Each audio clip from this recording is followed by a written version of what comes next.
Irmãos, abram em Atos, vamos dar sequência à análise do livro de Atos dos Apóstolos. Hoje temos um texto bem interessante aqui para tratarmos, nos versos 9 a 13. Já faz um tempo, irmãos, que eu tenho comentado aqui ao longo da exposição de Atos o quanto que os apóstolos, os primeiros discípulos, eles eram os portadores da mensagem e da informação, da notícia mais importante da história deste mundo. Não há nenhuma notícia mais importante e que impacta tanto as nossas vidas do que a mensagem que eles portavam, o testemunho que eles estavam trazendo para a humanidade. Eles falam acerca de um homem que morreu e voltou dos mortos.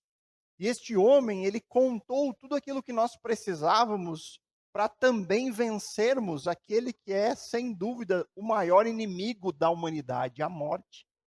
Então, não há nada mais importante para nós do que sabermos acerca deste assunto, para sabermos acerca deste homem e qual é o caminho que ele deixou para que também pudéssemos ter o mesmo destino dele, a vida eterna, a glorificação.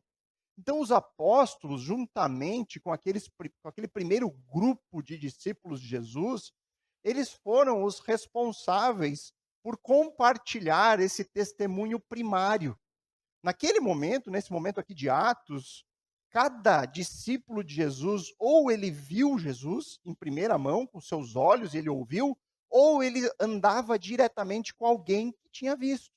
Eram testemunhas primárias deste grande evento e desta grande notícia. O próprio Senhor Jesus incumbiu eles de transmitir essa mensagem maravilhosa. Nós já passamos lá no primeiro capítulo de Atos, no verso 8, onde Jesus disse: olha, vocês vão receber poder, vai descer sobre vocês o Espírito Santo e vocês serão minhas testemunhas.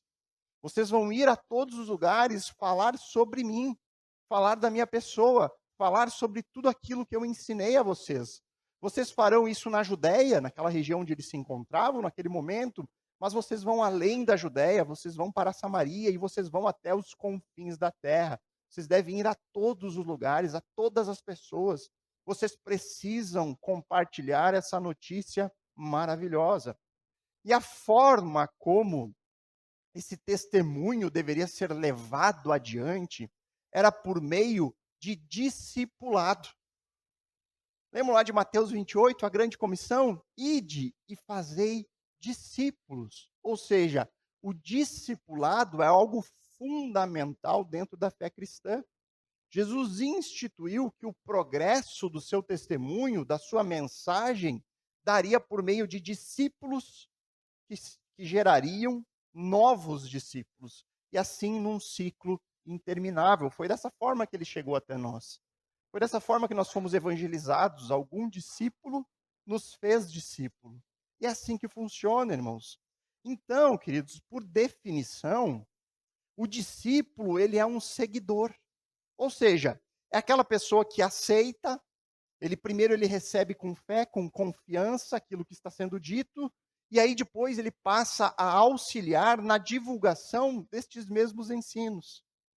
Então o discípulo, ele crê e passa a levar adiante aquilo que ele agora crê. Resumidamente, um discípulo cristão é uma pessoa que aceita e que auxilia na divulgação das boas notícias sobre este homem que morreu e ressuscitou. Isso é ser um discípulo de Cristo. Você creu na mensagem apostólica. Você creu, você acreditou nesse testemunho que foi dado e agora você ajuda a divulgação, a promoção dessa mesma mensagem. Então, o discipulado é algo extremamente maravilhoso e algo fundamental que o Senhor nos deixou como mandamento. Isso não é opcional para nós. Todos nós que somos discípulos devemos fazer novos discípulos. Nós temos que nos tornar discípulos e, consequentemente, passar a discipular. Mas existe um risco aqui. Quanto mais distantes nós estamos do período apostólico, quanto mais longe nós estamos daqueles homens que detinham o testemunho primário sobre Jesus, aqueles que andaram com Jesus, que ouviram com seus ouvidos a Jesus, quanto mais longe nós estamos deles, mais suscetíveis a encontrarmos pessoas ensinando algo errado acerca de Jesus. Mais nós corremos o risco de encontrar pessoas que dizem falar em nome de Deus, mas que os seus ensinamentos não correspondem ao testemunho dos apóstolos. São ensinos diferentes, são doutrinas que os apóstolos nunca ensinaram, que Jesus nunca passou aos seus discípulos.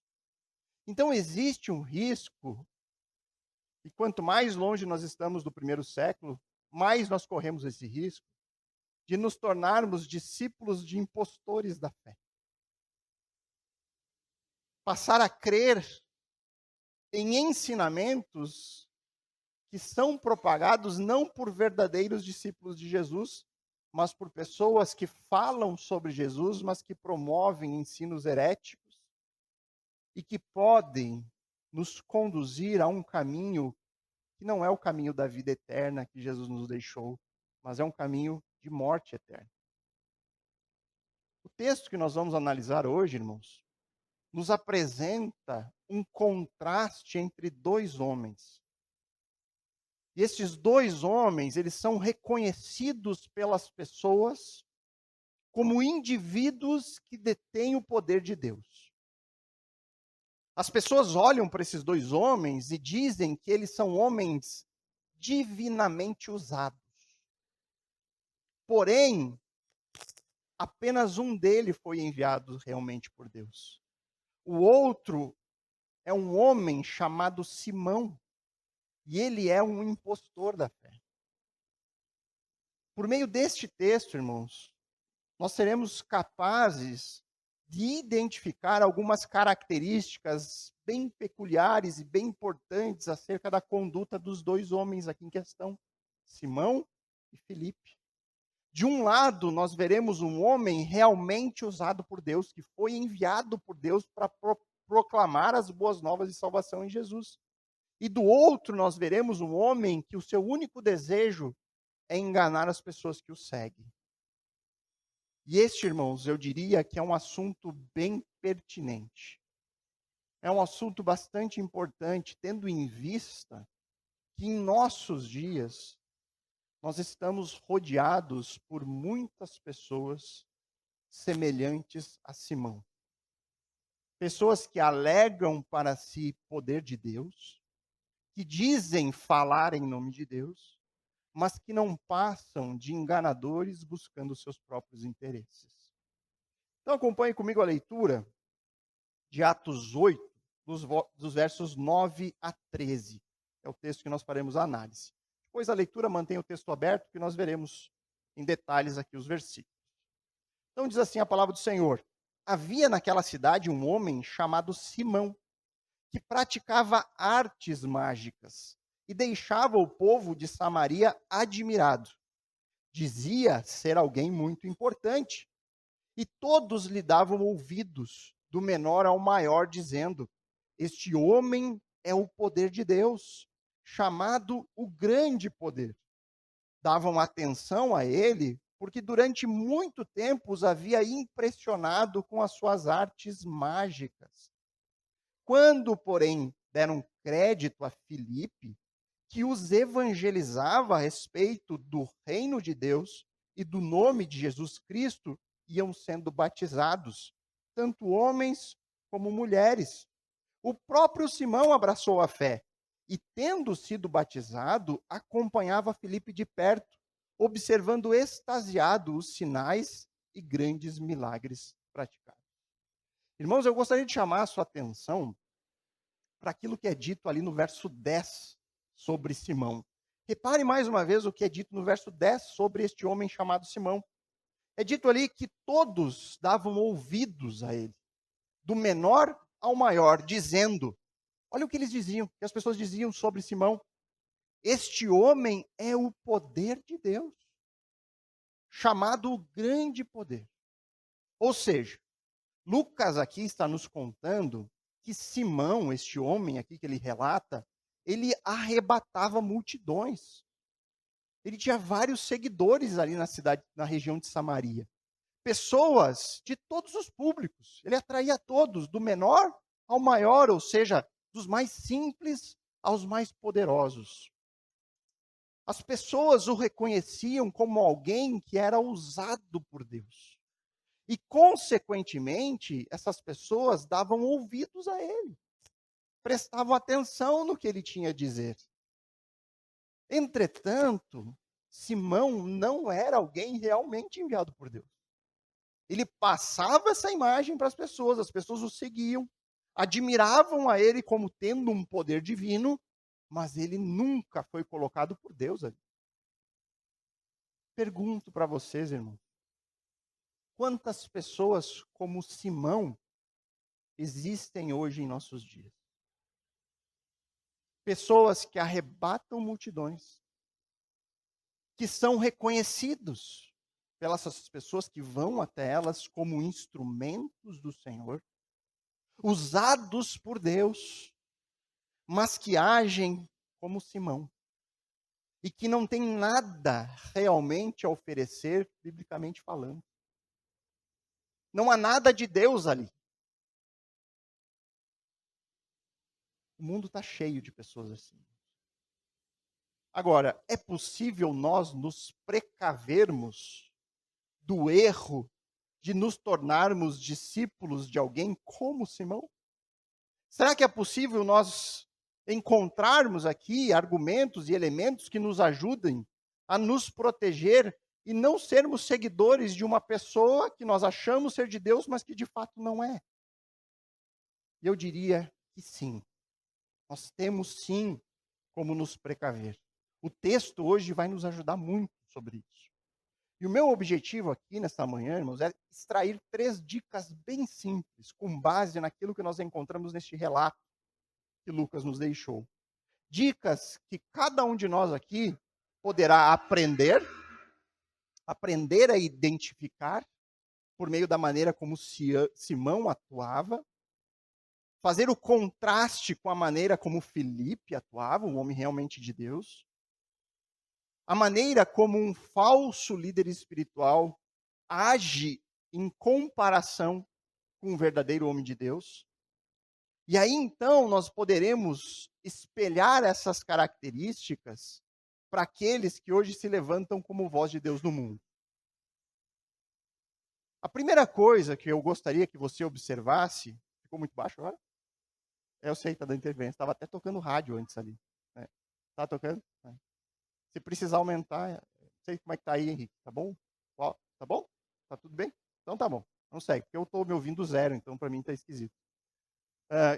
Queridos, então a primeira coisa que nós vamos observar aqui do ministério deste homem que diz falar em nome de Deus, que é reconhecido como um homem de Deus, e isso aqui você vai poder aplicar esses princípios, essas dicas, a qualquer indivíduo, a qualquer pessoa que se levante como sendo um líder espiritual, a qualquer pastor, a qualquer guru, esses gurus de internet. Você pode aplicar mesmo a instituições, a igrejas. Você vai poder observar essas marcas.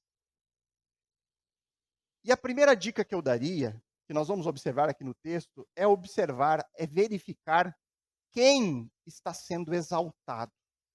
Quem está sendo exaltado por essa pessoa, por esse líder, por esse ministério. Veja novamente o verso 9 aí do texto. Olha só o que diz ali. Havia naquela cidade, a cidade que nós temos visto aqui no capítulo 8, que Filipe está evangelizando na região da Samaria. Existia naquela cidade um homem chamado Simão, que praticava artes mágicas e deixava o povo de Samaria admirado. Dizia ser alguém muito importante. Você pode observar pelo texto que Lucas apresenta Simão como alguém que praticava artes mágicas. E é difícil para nós entendermos ou sabermos exatamente do que se tratavam essas artes mágicas. É difícil para nós aqui definirmos se isso era algo realmente sobrenatural que ele fazia. Talvez fruto de atividade demoníaca, de espíritos do mundo espiritual, nós não sabemos exatamente. Talvez isso fosse apenas um ilusionista muito capacitado. Hoje não tem shows de mágica, você vê por aí espetáculos de mágica, você fica impressionado. Às vezes você diz, nossa, esse cara tem um pacto com o demônio. Olha só o que ele faz. Desaparece as coisas, surge do nada. Você fica impressionado, aquilo realmente nos impressiona. Existem shows caríssimos de mágicos que fazem coisas inexplicáveis. A gente não sabe se não era o caso aqui de Simão. Um mágico muito capaz, que conseguia enganar muitas pessoas. O certo, já que nós não temos como saber, não há como pedir para Filipe ou alguém que esteve lá e nos contar que tipo de arte mágica era essa. O certo é que aquilo que ele realizava impactava as pessoas, ao ponto de fazê-las associar a pessoa dele com alguém que tem poder de Deus, poder divino. Nós já vimos ali no verso 10, eles diziam, olha, esse homem é o poder de Deus. Ele é chamado o grande poder. E aqui, irmãos, há muitas histórias pós-bíblicas que citam Simão, fontes extra-bíblicas que falam dele, que dizem que ele foi o grande líder do gnosticismo do primeiro século, que ele fundou igrejas seculares. Há vários relatos, mas nenhum deles muito confiáveis. Nós não sabemos com certeza que fim levou Simão, qual é a sua história depois desses encontros que ele está tendo aqui com Filipe, e depois, na semana que vem, nós veremos o encontro dele com os apóstolos. Nós não sabemos. O fato é que certamente Simão ele alegava para si poderes sobrenaturais. As pessoas associavam o que ele fazia a uma ação sobrenatural divina. E a veracidade desse poder, irmão, se era ou não, talvez a dúvida aqui seja a mesma que nós temos lá com o relato do Êxodo. Lembram das pragas do Egito? E aí Moisés e Arão, eles iam até Faraó, e Deus deu a eles alguns sinais para que ficasse comprovado que eles estavam falando em nome de Deus. E talvez o mais conhecido ali inicialmente seja o do bordão, né, o cajado. Moisés jogava o cajado no chão, o cajado ele se transformava numa serpente. Não era algo milagroso, para quê? Para mostrar para o faraó que aquele homem estava falando em nome de Deus, havia uma intervenção sobrenatural de Deus ali. Mas aí o texto também nos diz que haviam magos no Egito que conseguiam replicar o mesmo sinal. Eles chegavam lá e também lançavam bordões e se transformavam em serpentes. A diferença é que a serpente de Deus ali, que Deus havia feito, comia a serpente, devorava a serpente dos magos. Mas havia ali um tipo de capacidade onde eles conseguiam replicar, e eles fizeram isso nas primeiras pragas, replicaram as primeiras. E aí depois não conseguiram mais. Nós não sabemos se aqueles magos do Egito faziam realmente sinais sobrenaturais ou se era um truque. Guarda a serpente no braço, perigoso, né?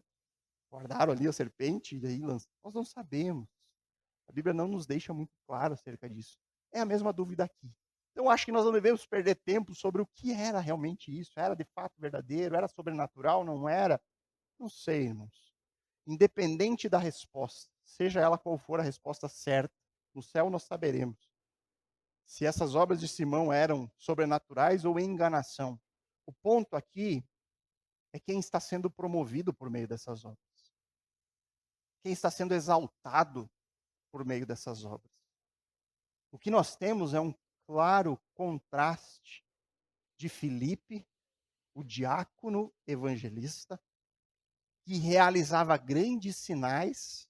Nós vimos na semana passada, ele expulsava demônios, ele curava enfermos. E Simão, um homem que pratica artes mágicas. Ambos falavam alguma coisa e ambos promoviam alguém. E essa é a questão mais importante aqui. Quem está sendo exaltado por meio das obras de Filipe e por meio das obras de Simão? Repare o que diz o final do verso 9. O que falava Simão? O que ele dizia? Dizia ser alguém muito importante. Simão promovia a quem? Simão promovia a sua própria imagem. Ele promovia a sua reputação. E Filipe, você pode voltar um pouquinho no texto da semana passada, no verso 5, aí no mesmo capítulo 8, verso 5. Olha o que diz o verso 5. Filipe foi à cidade de Samaria e anunciava a si mesmo.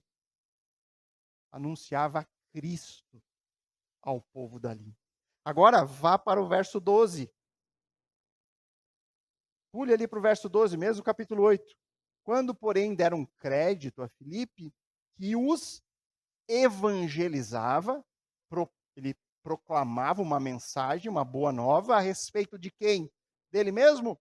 Do reino de Deus e do nome de Jesus Cristo. Irmãos, o contraste aqui é muito claro. Muito claro.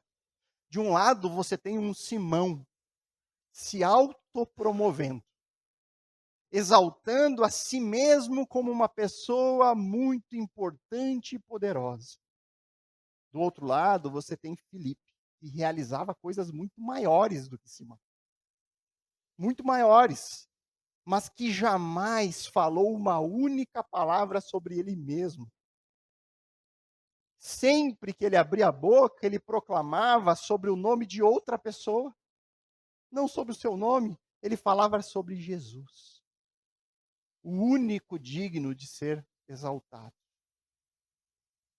E eu reforço, irmãos, o fato de que os habitantes de Samaria olhavam ali para Simão, olhavam para as suas obras, e eles diziam: este é um homem divino.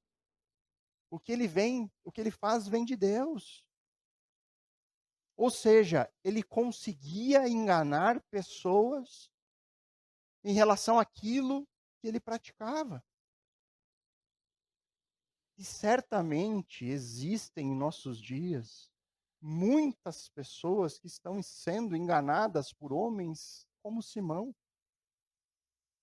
Pessoas que são reconhecidas, são seguidas como sendo usadas por Deus, mas que na verdade apenas enganam, apenas afastam do único e verdadeiro Deus. E a primeira forma de nós identificarmos esses enganadores diz respeito a você observar com cuidado quem está sendo exaltado por eles. O contraste aqui entre Simão e Filipe facilita muito o nosso trabalho. Simão, o mago enganador, exaltava a si mesmo. As suas palavras serviam para promover a sua imagem.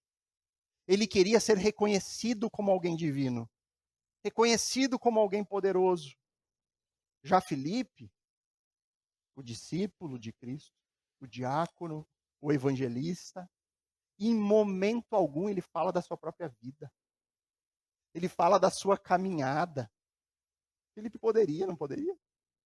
Ah, eu estive com esse Jesus. Eu estive com ele. Momento algum. Momento algum você vai encontrar Filipe dando o seu próprio testemunho. Deixa eu contar aqui o meu testemunho. O homem que Deus me transformou. Deixa eu contar aqui como eu me tornei esse grande pregador. Momento algum Felipe faz isso.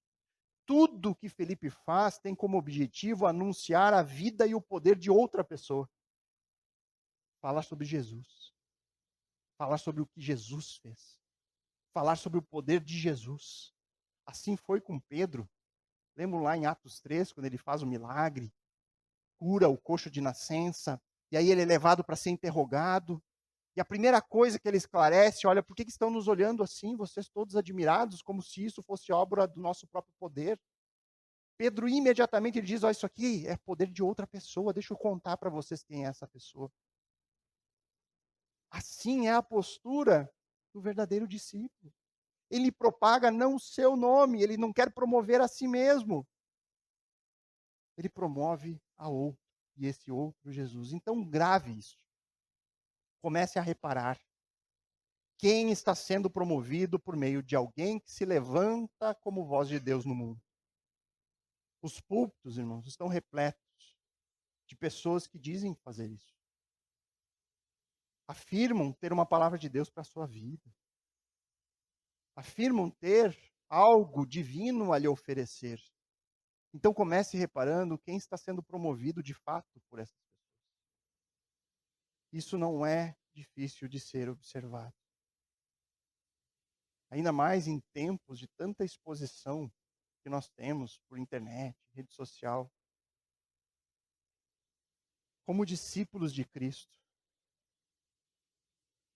seja quem formos, seja qual for a nossa condição, todos nós somos chamados a evangelizar. Somos chamados a falar de uma outra pessoa, não de nós mesmos.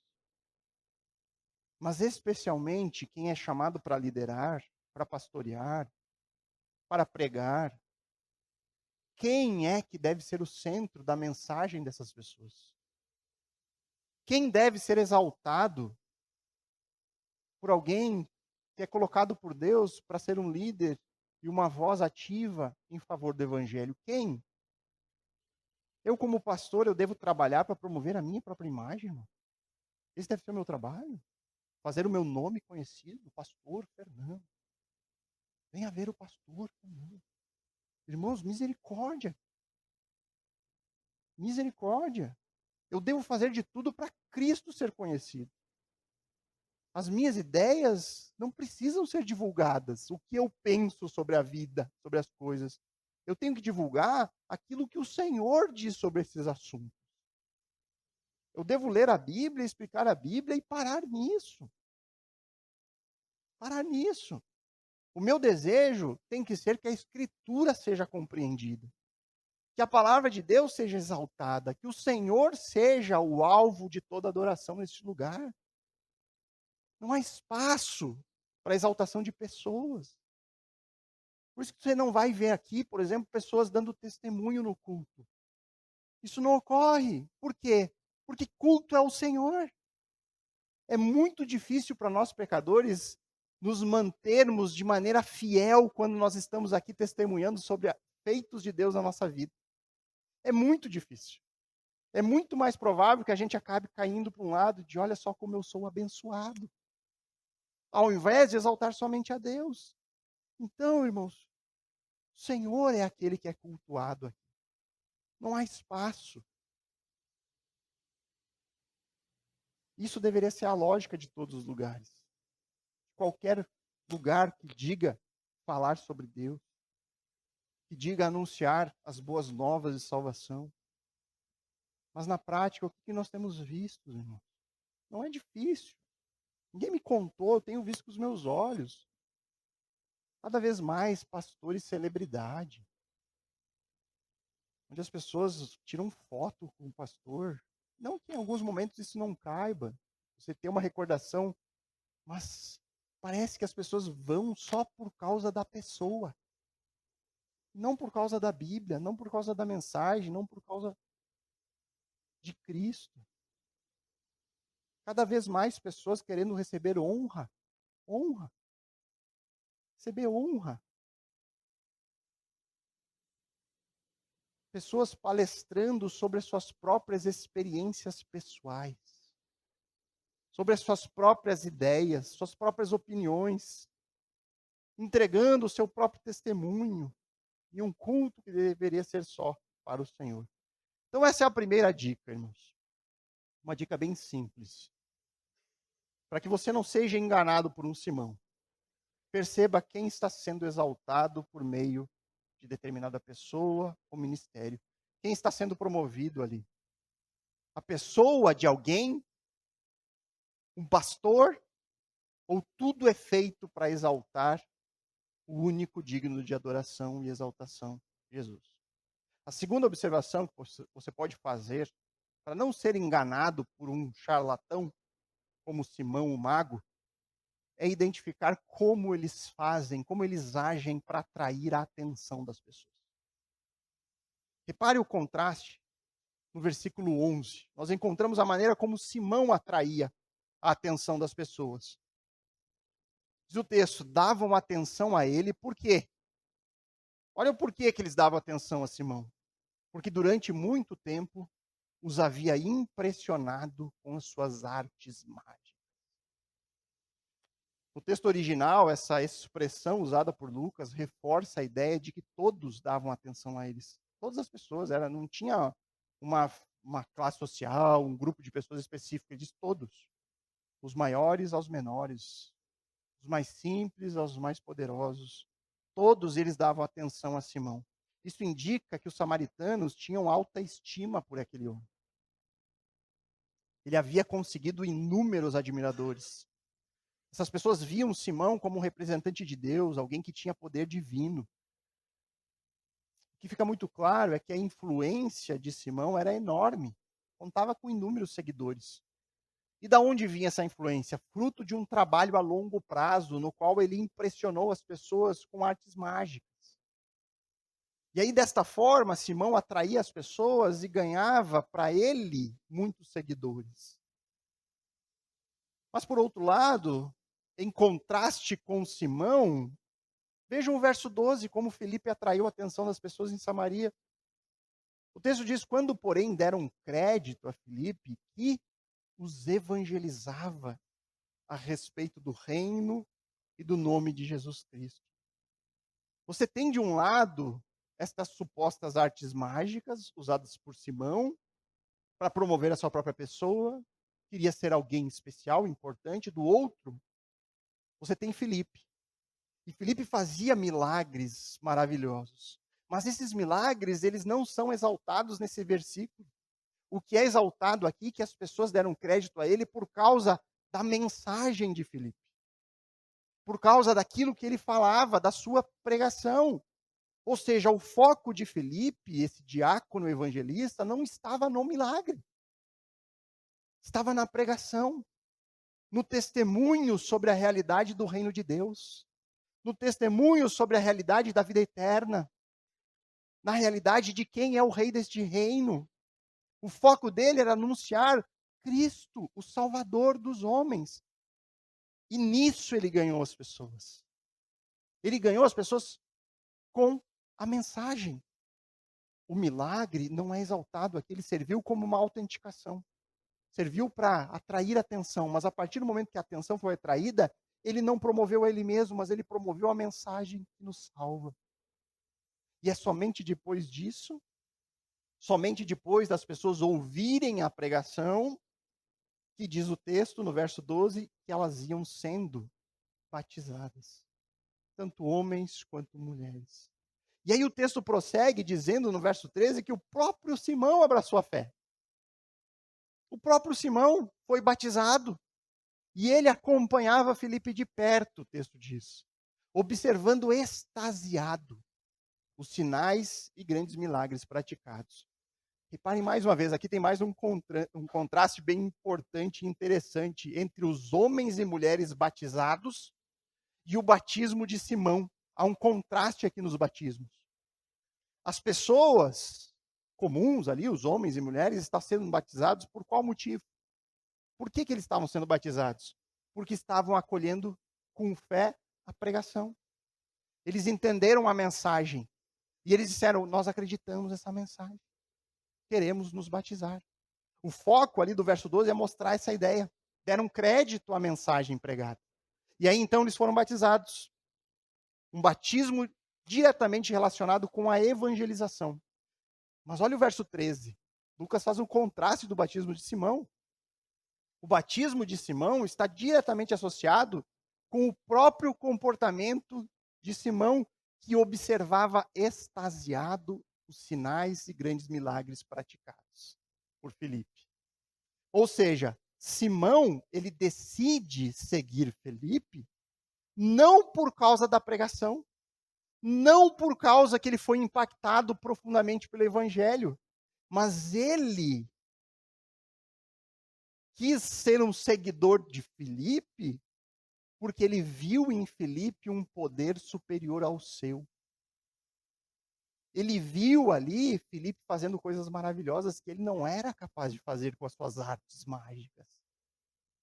Ou seja, o seu desejo em ser batizado, o seu desejo em se tornar um discípulo de Jesus era fazer parte de um movimento mais poderoso do que o seu.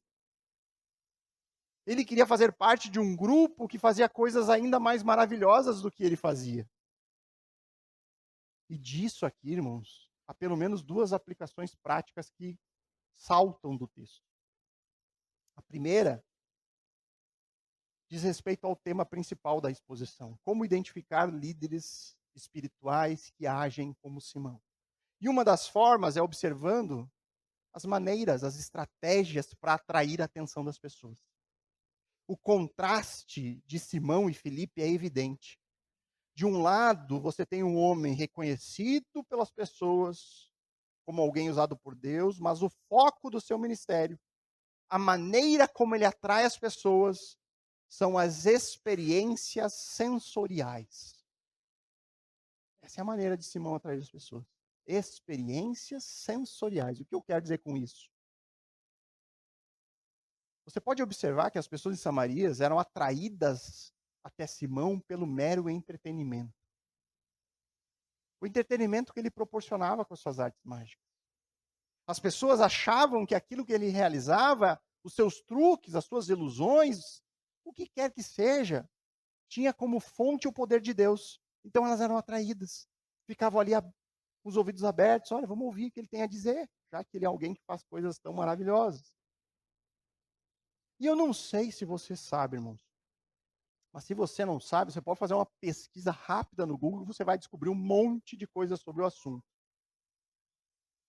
Assustadoramente, existem muitos cursos sendo dados para pastores sobre como fazer uso de técnicas de hipnose.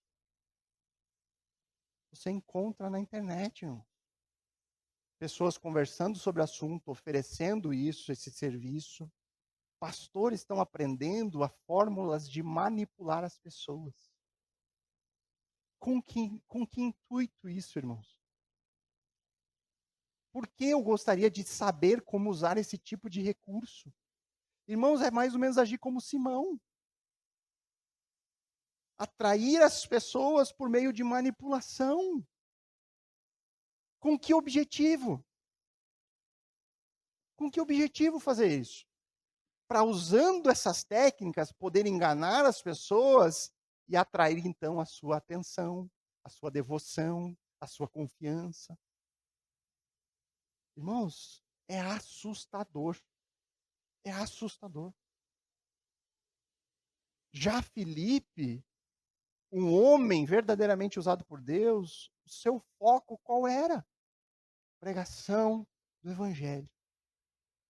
Em momento algum nós vamos encontrar no texto Filipe usando os milagres com qualquer outra finalidade, senão a autenticação da sua mensagem.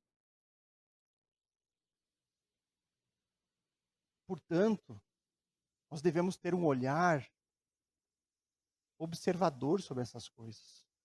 Existem muitos lugares, igrejas ditas cristãs, irmão, onde supostamente os milagres estão sendo realizados em abundância. Você vai ver até nas placas, Igreja do Milagre. Milagres todo culto.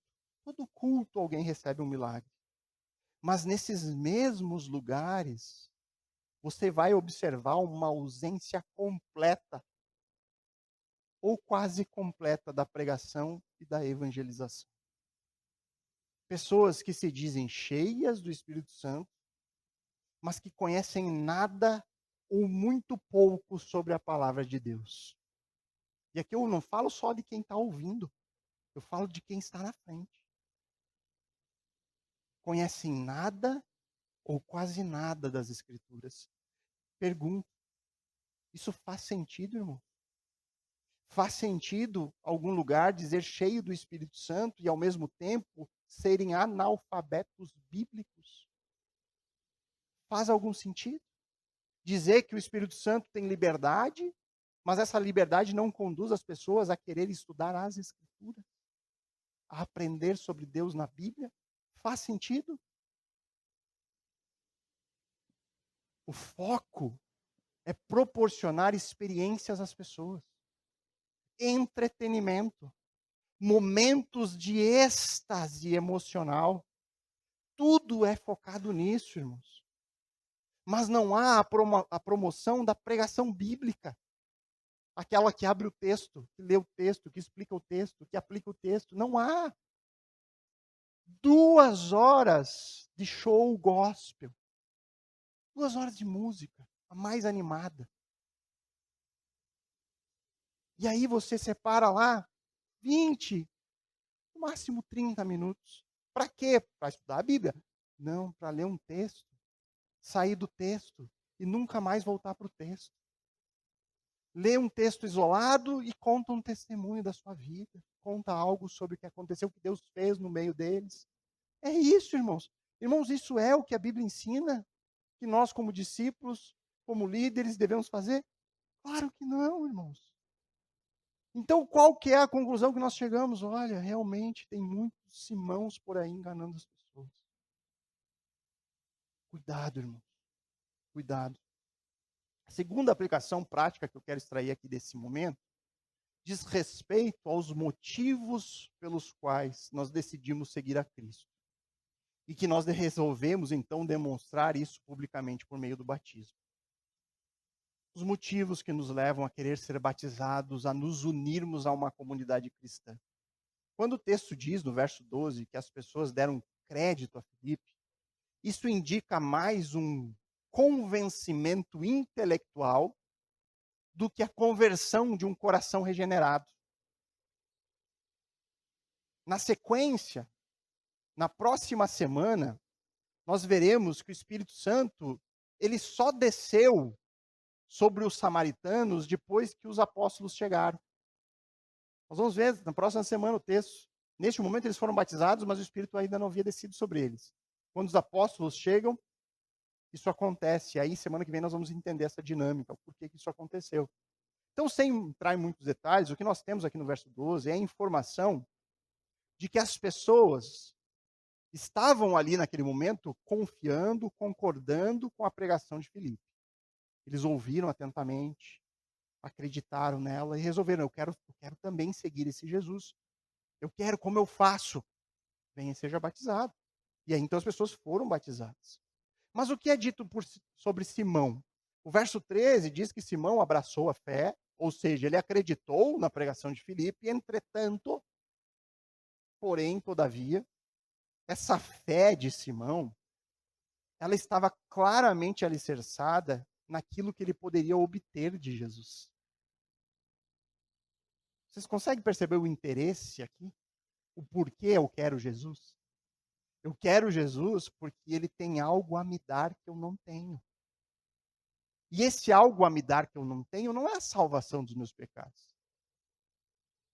É esse poder maravilhoso que eu estou vendo na vida de Filipe. Simão, ele crê aqui em Jesus apenas por conta daquilo que ele pode obter. Sejam bênçãos, sejam milagres, seja poder, seja influência. Por isso, irmãos, que logo mais Simão ele vai ouvir da boca de Pedro, o apóstolo Pedro. Veja o verso 21 que Pedro vai dizer para ele. Capítulo 8, verso 21. É o texto que nós leremos possivelmente na próxima semana, se Deus quiser. Verso 21. Olha as palavras de Pedro para Simão. Não existe porção nem parte para você neste ministério, porque o seu coração não é reto diante de Deus. Irmãos, isso aqui foi feita uma declaração depois do batismo. Simão já tinha sido batizado por Filipe. E Pedro vai ali e diz isso para ele. Isso deve nos trazer um alerta. Um alerta importante. Nós devemos sondar o nosso coração sobre as nossas reais motivações em Cristo. Daqui a algumas semanas, até o final do ano, o ano já está acabando de novo, né? Chegou setembro, quando vê é Natal. Até o final do ano, nós teremos mais uma turma de novos membros sendo recebidas aqui na igreja. Muitos serão batizados, isso é uma alegria, sempre é uma alegria muito grande. E essa meditação é para vocês também, vocês que vão passar por esse processo. Quero deixar essa meditação para cada um de vocês. Serve para todos, mas especialmente para aqueles que vão passar pelo batismo, que vão se unir a uma comunidade cristã. Por qual motivo eu estou me unindo a Jesus? Por qual motivo? Quais são as suas motivações? Quais são os seus interesses em Jesus? Você realmente entendeu os custos do discipulado? Você realmente está disposto a tomar a sua cruz, a negar a si mesmo, diariamente por Cristo? Você compreendeu quais são as suas responsabilidades do momento em que você declara a sua fé e o seu compromisso em Cristo dali por diante? Irmãos, isso é extremamente importante. Para que nós não sejamos enganados ou levados a querer Jesus pelos benefícios que ele pode me dar, e que muitas vezes nem é o benefício da salvação. Mas eu quero uma vida melhor, eu quero ter meus, um alívio dos meus problemas financeiros, eu vejo em Jesus a possibilidade de obter algum tipo de cura para a minha vida. Esse é o motivo? Se esse é o motivo, por favor, espere mais um pouco. Aprenda mais sobre Jesus. Porque não é isso que ele tem para nos oferecer. O discipulado cristão, quando você confessa a sua fé em Cristo por meio do batismo, uma confissão pública de fé, você está afirmando que você quer ser como ele, andar como ele andou. Irmãos, olha a vida de Cristo, o que ele fez foi servo. Amou sacrificialmente todos aqueles que estavam ao seu redor. Deu a sua vida em favor de muitos. Você entende o custo disso? Você está compreendendo que talvez, muitas vezes ao longo da sua vida, você vai ter que carregar sobre as suas costas a injustiça sofrida. Por quê? Em benefício a Cristo e viver como ele viveu. Muitas vezes você vai encontrar alguma situação onde você se acha correto, não, estou fazendo certo. Mas eu vou assumir essa injustiça porque quero andar como Cristo andou. Vou viver diferente. Eu entendo as minhas responsabilidades. É algo muito sério. Me entristece quando alguns ministérios recebem pessoas em 2, 3 semanas. Batizam, dão um cursinho de 3, cursinho de 4 finais de semana, você é batizado. Irmãos, como é que eu vou conseguir explicar todos os detalhes da fé cristã e aquilo que ela precisa saber para entender o que é ser um discípulo em 4 semanas? Não tem como. Não tem como. Temos que levar isso muito a sério. Mas voltando, irmãos, para como não ser enganado por alguém da mesma espécie de Simão. Em primeiro lugar, perceba quem está sendo exaltado por meio da pessoa ou do ministério de tal pessoa. Quem está sendo promovido ali? Está sendo exaltado a figura de um pastor ou tudo é voltado para exaltar a Cristo? Segunda observação que você pode fazer para não ser enganado é identificar como eles agem para atrair a atenção das pessoas. O foco está em experiências sensoriais, nas habilidades únicas daquela pessoa, naquilo que eles dizem poder realizar, ou o foco está na pregação da mensagem da salvação que há em Cristo Jesus? O foco está na pregação da palavra de Deus. Por fim, perceba qual é o objetivo desses lugares. Nós vemos aqui os ministérios de Simão e de Filipe. Fica claro o contraste de dois homens. Ambos reconhecidos pelas pessoas como portadoras de poder divino. O problema é que só um deles é. Só um deles é o portador da mensagem de Deus. E esse tipo de dinâmica que nós encontramos no texto vai se repetir diariamente, irmãos, nos nossos dias. Existem pessoas que são reconhecidas como sendo de Deus, mas que, na verdade, só afastam do verdadeiro Senhor. Nós temos aprendido aqui algumas marcas para reconhecer isso. Características que nos ajudam a identificar ministérios sérios, comprometidos, de outros que não têm parte alguma no Senhor. Então, a terceira e última característica que você pode observar vai te ajudar a separar os Simãos dos Filipes. É o objetivo final dos ministérios. qual era o objetivo principal de Simão? O texto indica que Simão, ele queria ser poderoso, ele queria ser influente, ele queria ter o máximo de seguidores. Consequentemente, ele poderia obter lucro com isso. Nós vemos isso claramente.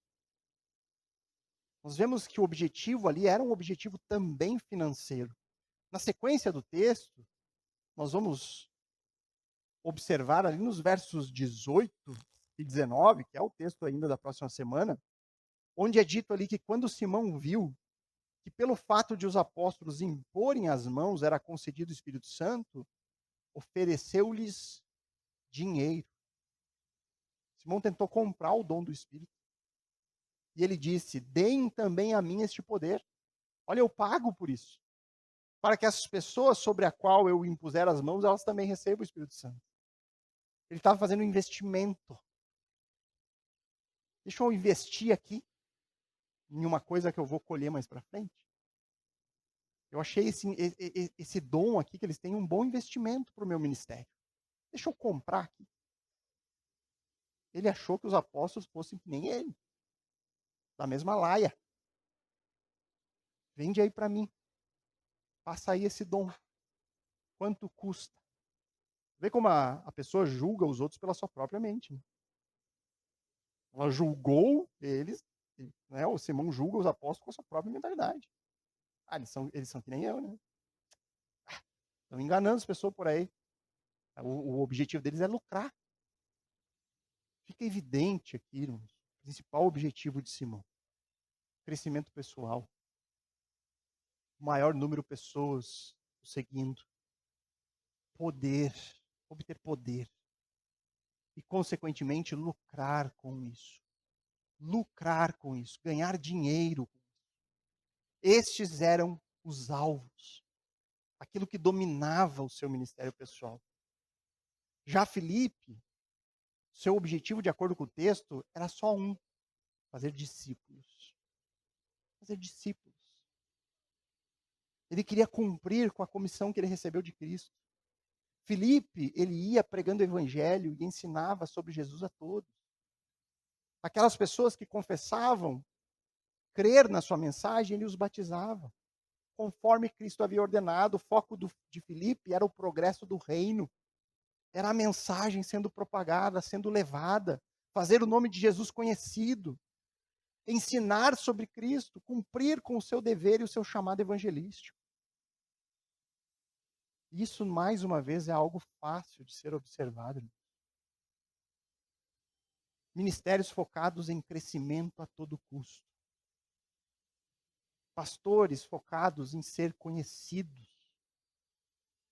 O maior número de seguidores possíveis. Para quê? Para lucrar. Aí você encontra um lugar onde o pastor, ele é o dono da igreja. Ele tem a chave do cofre na sua mão. Irmãos, eu digo para todo mundo que entra aqui, a nossa igreja é uma igreja congregacional. Eu sou um pastor assalariado. E eu digo, isso é bom para mim. Porque isso me protege. Me protege de querer lucrar mais, de ver mais pessoas chegando, o quê? Para minha conta bancária aumentar. Eu tenho um salário, meu salário não aumenta conforme o número de membros. Poderia, né? Vou sugerir isso na próxima percentualzinho. Não, meu salário é o mesmo, chegando 100 pessoas, chegando 10. Por quê? Porque o foco não é dinheiro, não é lucro, irmão. A igreja não foi feita para obter lucros, pelo contrário. A igreja deve reverter todos os recursos em favor do reino, não em favor de pessoas, de um grupo. Então, queridos, isso é fácil também de observar. Eu falava até com um pastor essa semana, como é fácil lotar uma igreja. Disse, irmão, nós estamos aí há mais de 10 anos na caminhada. Poderíamos ter igrejas muito maiores, seria fácil lotar igrejas. Mas ministérios comprometidos com a palavra têm um crescimento naturalmente mais lento. Por quê? Porque a Bíblia diz o caminho é estreito. O caminho é estreito, naturalmente é estreito. A quantidade de pessoas que crerão é menor do que aquelas que vão rejeitar. Então, a não ser que Deus faça uma obra sobrenatural de avivamento, isso já aconteceu ao longo da história. Pode acontecer Eu oro, Senhor, eu quero um avivamento em Passo Fundo. Eu quero ver pessoas se convertendo, se unindo a Cristo. Mas a gente sabe que se isso não acontecer, nós não precisamos ficar tristes, desanimados, porque é Deus aquele que acrescenta dia a dia aqueles que serão salvos. Essa obra não é nossa, é do Senhor. Não há nada a se preocupar aqui. O que nós temos que fazer é ser fiéis. A fidelidade, o sucesso no ministério não é medido pelo número de pessoas, mas pela fidelidade à pregação, pela fidelidade à doutrina apostólica, pela fidelidade a Deus. Assim nós medimos o sucesso. Nos mantermos fiéis até o fim. Nós sabemos que isso não é fácil. Um fato interessante aqui, que aparece, e que merece ser pontuado, é o fato de Filipe ter batizado Simão. Não sei se você não se questionou sobre isso. E aqui tem mais duas aplicações que dá para tirar. A primeira, nós devemos saber que assim como Filipe, nós também somos incapazes de julgar o coração e de saber com precisão o que se passa ali dentro do coração de cada um. Filipe, ele confiou na confissão de fé. Filipe confiou naquilo que Simão falou para ele. E ele batizou Simão de acordo com essa confissão. Nós poderíamos questionar aqui se Filipe não deveria ter esperado um pouco mais. Será que Filipe não se precipitou? Será que Filipe não poderia ter esperado um pouco mais para ver se aquilo era uma verdadeira conversão? Possivelmente sim, irmãos, mas aí nós temos que lembrar que o contexto de Atos é outro contexto. Completamente diferente. Nós não podemos usar o texto de Atos para criar doutrinas para a igreja, como também nós temos que entender que era um momento diferente da história, com cultura diferente. A igreja ainda não estava completamente formada, com as suas bases estabelecidas, era um momento de transição. Então nós temos que lembrar disso. Eu já fui de um tempo de ler o texto de Filipe, especialmente com o eunuco, e pensar, nossa, nós temos que batizar no mesmo dia. Olha aqui o que Filipe fez. Explicou o evangelho, a pessoa aceitou, ele foi lá, desceu. Quer ser batizado? Vamos achar um riozinho, vamos te batizar. Só que era outro momento. Naquele momento, crer em Jesus simbolizava perseguição, risco de morte. Né? Havia muito, é muito diferente. Hoje em dia, não. Então nós temos que ter calma, nós podemos usar o texto de Atos e sair daqui impondo doutrina para a igreja. Outra lição que esse episódio nos mostra é que o batismo por si só não salva. Que é talvez um equívoco de alguns pensarem que o batismo vai salvar. O batismo por si só não afeta a salvação de qualquer pessoa que seja. O batismo é um rito de confissão pública de fé. O caminho para ser salvo é só um: crer em Jesus como seu único e suficiente Salvador. Se você crer em Jesus como único e suficiente Salvador, você está salvo. Está salvo. O batismo, então, é opcional? Não, claro que não, é uma ordem, é uma ordenança do Senhor Jesus. Jesus orientou o que nós devemos fazer, mas existem casos onde talvez alguma pessoa não consiga ser batizada. Pensa você pregar o evangelho para uma pessoa em leito de morte. E ela crê em Jesus ali, e ela confessa seus pecados, mas não deu tempo de batizar. Ela se perdeu, então? É claro que não. Então, o ladrão da cruz, Jesus não poderia ter dito, hoje mesmo estarás comigo no paraíso. Espera aí, tu tem que descer para me te batizar. Não, né, irmãos? Para concluir, então. Como não ser enganado por um Simão, por um mago? Em primeiro lugar, perceba quem está sendo exaltado ali. Tente reconhecer quem está sendo promovido. Se é uma pessoa, se é a figura de um determinado pastor. Se você vê uma placa com foto de pastor na frente, por favor, irmão, corra. Corra pela sua vida. Se proteja. Não entre no lugar que tem foto de pastor. Por mais que o pastor seja bonitinho, né? Não vá. Cilada. Isso é promover pessoas, irmão. Nada mais do que isso. Você está exaltando ali pessoas.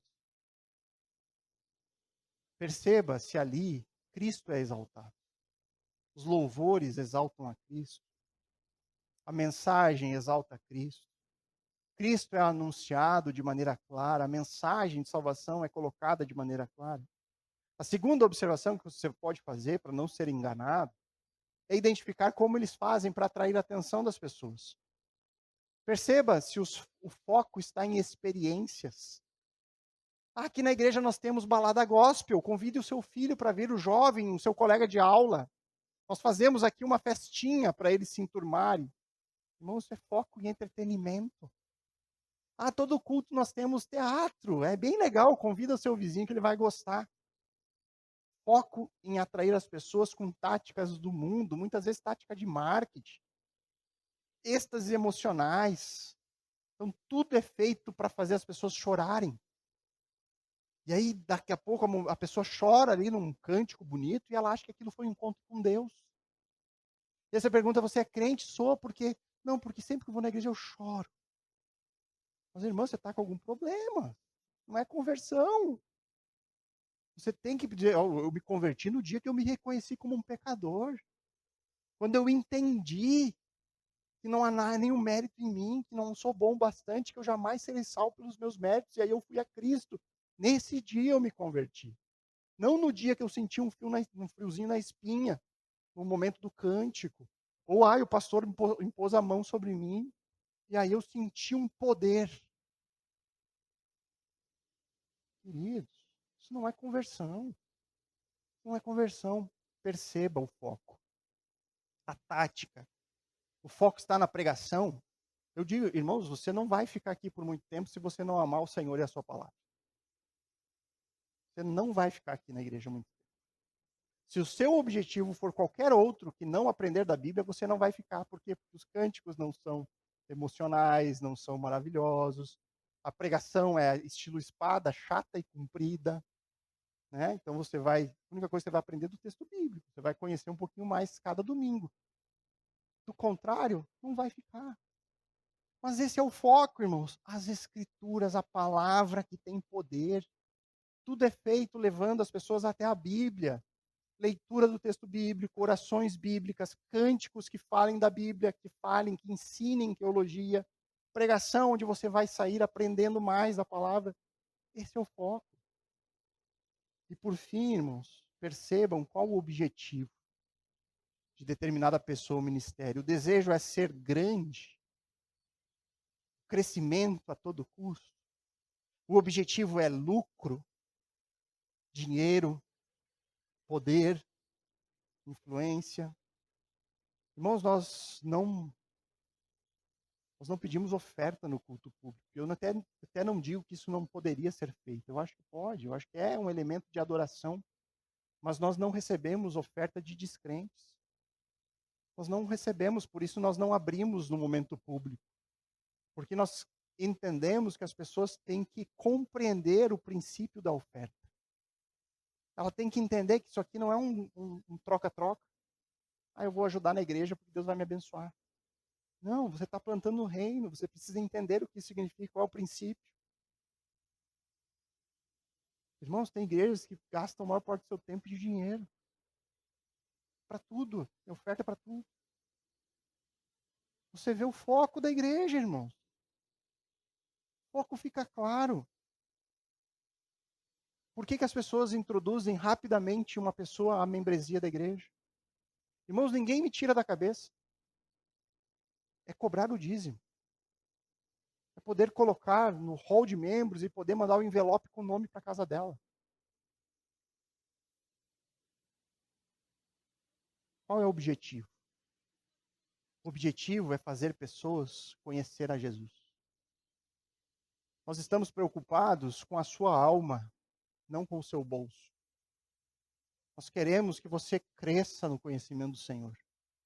Que você cresça no conhecimento bíblico. Que você creia no verdadeiro Jesus das Escrituras. Esse é o nosso objetivo. E eu creio que se você aplicar esses testes simples, observando essas 3 características, dificilmente você será enganado por um Simão. Pessoas que promovem a si mesmo, que atraem as pessoas com experiências e que têm como objetivo lucro e poder, adquirir mais poder para si. E aí então encerro, irmãos, com uma breve meditação. E nós? Que tipo de discípulos seremos? E que tipo de discipuladores seremos? Se nós cremos em Jesus, nós somos chamados para isso. Se você crê em Jesus, você foi comissionado por Cristo a ser voz dele neste mundo.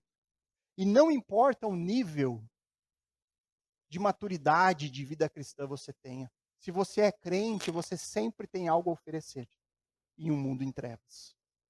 Se você é crente, você sempre tem algo a falar, uma boa notícia a compartilhar neste mundo. E por que eu falo isso? Porque muitas vezes nós acreditamos na mentira de que não sabemos o suficiente.